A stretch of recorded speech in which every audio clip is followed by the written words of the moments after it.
आपने अक्सर ऐसी स्टोरीज़ टीवी पर देखी होंगी, न्यूज़ में पढ़ी होंगी कि देश के आतंक प्रभावित इलाकों में या फिर नक्सल प्रभावित इलाकों में जो सिक्योरिटी फोर्सेस काम करती हैं, जो अधिकारी काम करते हैं, वहाँ के लोगों को गलत रास्तों से दूर करने के लिए उनके बीच काम करते हैं, उन्हें रोज़गार से जोड़ते हैं, शिक्षा से जोड़ते हैं और ये कोशिश होती है कि उन्हें उनकी आय का एक सम्मानित ज़रिया उपलब्ध कराया जाए जिससे वो गलत रास्तों पे ना जाएं।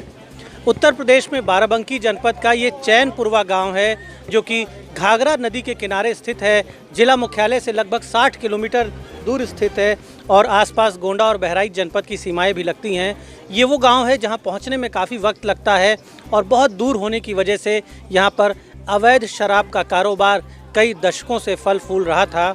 क्योंकि गरीबी है, यहाँ पर बेरोज़गारी है, पिछड़ापन है, इसलिए यहाँ के स्थानीय लोगों को अपनी गरीबी से निपटने का जब कोई ज़रिया नहीं मिला तो उन्होंने अवैध शराब के कारोबार को ही अपनी ज़िंदगी का ज़रिया बना लिया था। लेकिन बाराबंकी के पुलिस अधीक्षक ने एक अभिनव प्रयोग करते हुए यहाँ के लोगों को बुराई के कुचक्र से, अवैध शराब के कारोबार की जो दलदल है उससे बाहर निकाल के उन्हें जीवन की मुख्य धारा में जोड़ने का प्रयास किया है। एसपी साहब, यहाँ पर जो इतिहास है यहाँ का, यहाँ के लोगों से मालूम चला कि लंबे समय से यहाँ शायद बहुत दशकों से, आज़ादी के पहले से ही यहाँ पर एक कुटीर उद्योग बन गया था अवैध शराब का। तो ये किस तरह से ये चुनौती आपके सामने आई और ये जो कार्ययोजना आज दिख रही है इसके लिए आपने किस प्रकार से इसको प्लान किया और कैसे इसे अब लागू किया जा रहा है? ये पहले तो मैं एक छोटा सा करेक्शन करना चाहूँगा कि मुझे जैसा मालूम पड़ा यहाँ के बुज़ुर्गों से कि लगभग 20 वर्ष पहले तक ये इलाका स्वावलंबी था। ये जो बगल में हमारे बघर झील है, यहाँ पर मछली पालन होता था। यहाँ पर एक ख़ास तरह की घास उगती थी जिससे लोग चटाई बनाया करते थे और बड़ी मात्रा में ये चटाई यहाँ से बाहर कुटीर उद्योग के जो स्थल हैं बिक्री के, वहाँ भेजी जाती थी। लेकिन ये सत्य है कि पिछले 2 दशकों से लगभग यहाँ पर अवैध शराब का काम हो रहा था। पुलिस के लिए एक बड़ा चैलेंज था।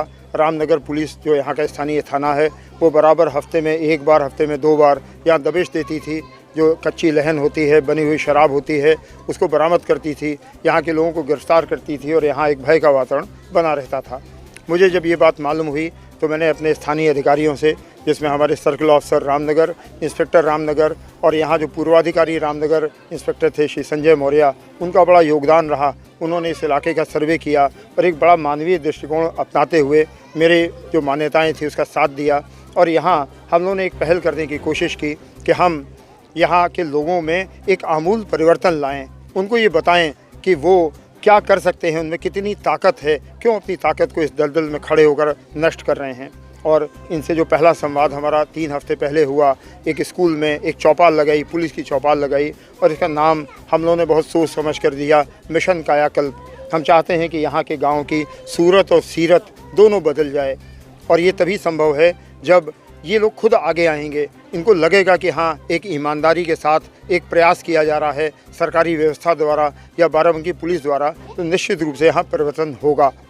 ये बड़े सौभाग्य की बात थी कि हमारे साथ निमित सिंह जो यहाँ के एक युवा व्यवसायी हैं, पेशे से इंजीनियर हैं और उन्होंने ये अपना जो इंजीनियरिंग का बैकग्राउंड था उसको छोड़कर चुना कि हम किस प्रकार गाँव के लोगों के साथ जोड़कर मधुमक्खी पालन करें। मुझे ये उनका जो आइडिया है बहुत अच्छा लगा और हमने निमित सिंह को भी इस गांव से जोड़ा।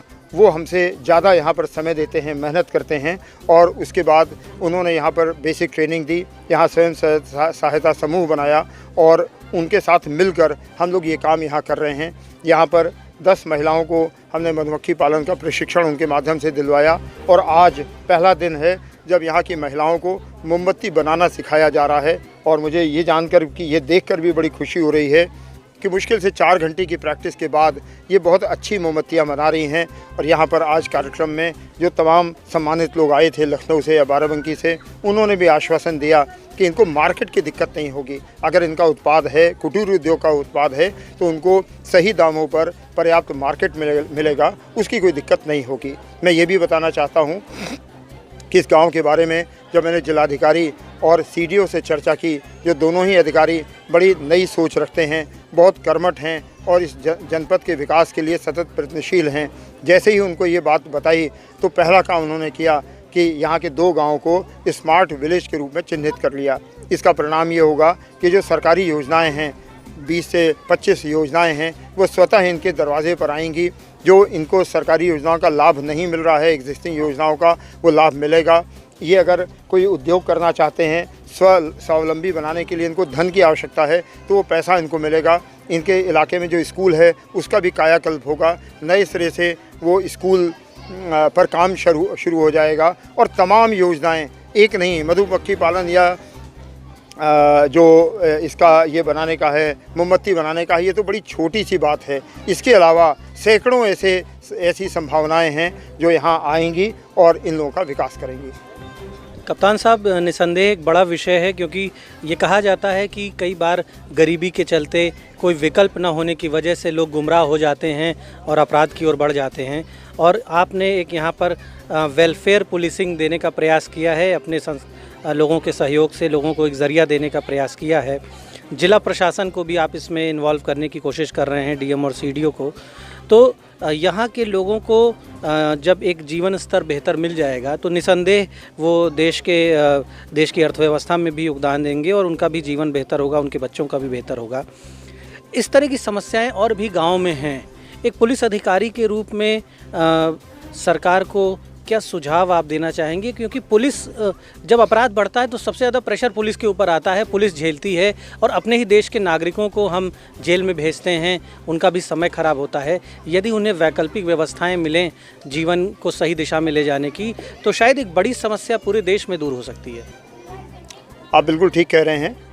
ये एक शुरुआती प्रयास था चैनपुरवा से जो अभियान शुरू हुआ है। मैंने अपने अधिकारियों से, अपने दोनों एसपी से, सभी सर्कल ऑफिसर से बात की है। जनपद बाराबंकी में 6 पुलिस के सर्कल्स हैं। हमारी योजना है कि प्रत्येक सर्कल में जो 3 या 4 थाने हैं उस सर्कल में, वहाँ एक गांव हम लोग इसी महीने, अक्टूबर के महीने में चिन्हित कर लेंगे। मेरी जानकारी में आया कि कुछ थानों में ऐसे गांव हैं जहां अवैध रूप से पटाखे बनते हैं, छोटे छोटे बच्चे उसमें लगे हुए हैं, किसी का हाथ उड़ जाता है, किसी की आँख की रोशनी चली जाती है, किसी का चेहरा विकृत हो जाता है। हम उनको भी इस मुख्य धारा से जोड़ने का प्रयास कर रहे हैं। कुछ गांव ऐसे हैं जहां पर बहुत गरीबी है, विभिन्न कारणों से उनकी भौगोलिक स्थिति ऐसी है कि उनके पास न ज़मीन है और न अन्य साधन है। हम उनको भी चिन्हित कर रहे हैं और शीघ्र ही अगले माह में हम वहां भी कायाकल्प योजना के तहत इस जनपद में कम से कम 6 गांव पुलिस की ओर से चिन्हित करेंगे जहां आमूल परिवर्तन लाने का प्रयास किया जाएगा। निसंदेह बाराबंकी पुलिस की ये पहल प्रशंसनीय कही जाएगी, क्योंकि हमारे देश के जो नागरिक हैं, किन्हीं कारणों से यदि वो गुमराह होकर गलत रास्तों पे जा रहे हैं और उसके बाद उन्हें हम जेलों में भेज रहे हैं, तो क्राइम कंट्रोल के लिए करना ज़रूरी है। लेकिन कहीं ना कहीं हम अपने देश का जो ह्यूमन रिसोर्स है, जो हमारा बहुत मूल्यवान मानव संसाधन है, उसका सही प्रबंधन करने में हम विफल हो रहे हैं। इसीलिए हमारे लोग गरीबी के कुचक्र में पड़कर अपराधों की ओर जा रहे हैं। एक पहल की है बाराबंकी पुलिस ने और ज़रूर इस पहल को देखा जाना चाहिए। उत्तर प्रदेश की सरकार को, देश की सरकार को और जो पुलिस के बड़े नीति नियंता हैं, बड़े अफसर हैं, उन्हें देखना चाहिए। सरकार के सहयोग से, संबंधित विभागों के सहयोग से पूरे प्रदेश में बल्कि देश में हर जगह ऐसे गाँवों को, ऐसे इलाकों को चिन्हित करके वहाँ के लोगों को सम्मानित ज़रिया यदि जीवन जीने का उपलब्ध कराया जाए तो निश्चित तौर पर अपराधों में भारी कमी आएगी और हर तरह से देश का भला होगा, देशवासियों का भला होगा। बाराबंकी के चैनपुरवा गांव से दीपक मिश्रा की रिपोर्ट। अगर आप यह वीडियो फेसबुक पर देख रहे हैं तो हमें लाइक और फॉलो करें। अगर यूट्यूब पर देख रहे हैं तो सब्सक्राइब करें और बेल आइकन प्रेस करें।